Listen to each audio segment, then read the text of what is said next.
The exact second the confidence physically leaves Ian Garry's body. You saw it, I saw it, the ghost of 2016 Conor McGregor saw it.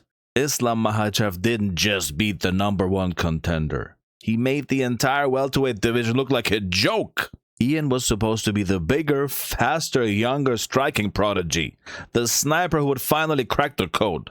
What did Islam do? He drops the kid with a high kick. Think about this, man. The Dagestani wrestler gave the Irish striker a taste of his absolute worst nightmare. Then he immediately wraps him up and tosses him with a Koshigoruma. Bro displayed the full range of mixed martial arts against the absolute top dog of his new division.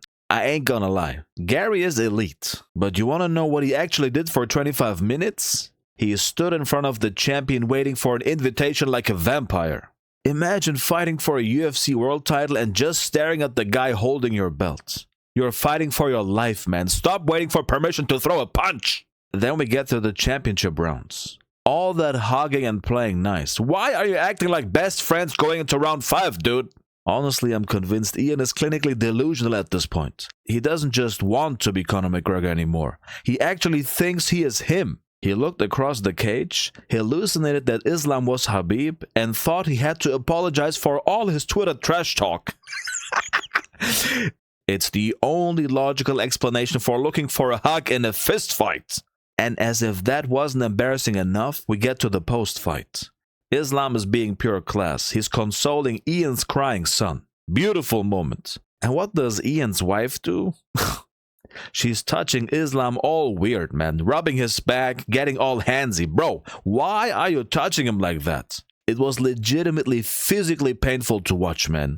Somehow, Lila always finds a way to completely embarrass Ian right when he's already at his absolute lowest. But I still see these absolute casuals crying about Islam's face. Look at the scratches. He has bruises. Ian Garry won.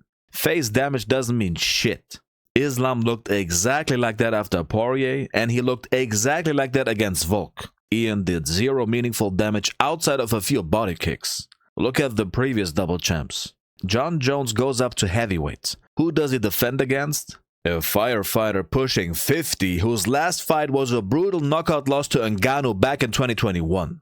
Ilia Topuria goes up to lightweight. He beats Oliveira. Masterclass, to be honest. But the very first time he defends the belt, Gaethje dismantles him. Breaks his face. Islam went up a weight class. He fought the absolute best active welterweight on the roster. The older guy fighting a younger, hungry killer. And it was still completely one-sided. The standard of expectations for Islam is so insanely high right now that people expect him to lock in a rear naked choke while Bruce Buffer is still doing his announcement. If Islam lost this fight, the MMA community instantly calls him a fraud. They erase his title run overnight, man.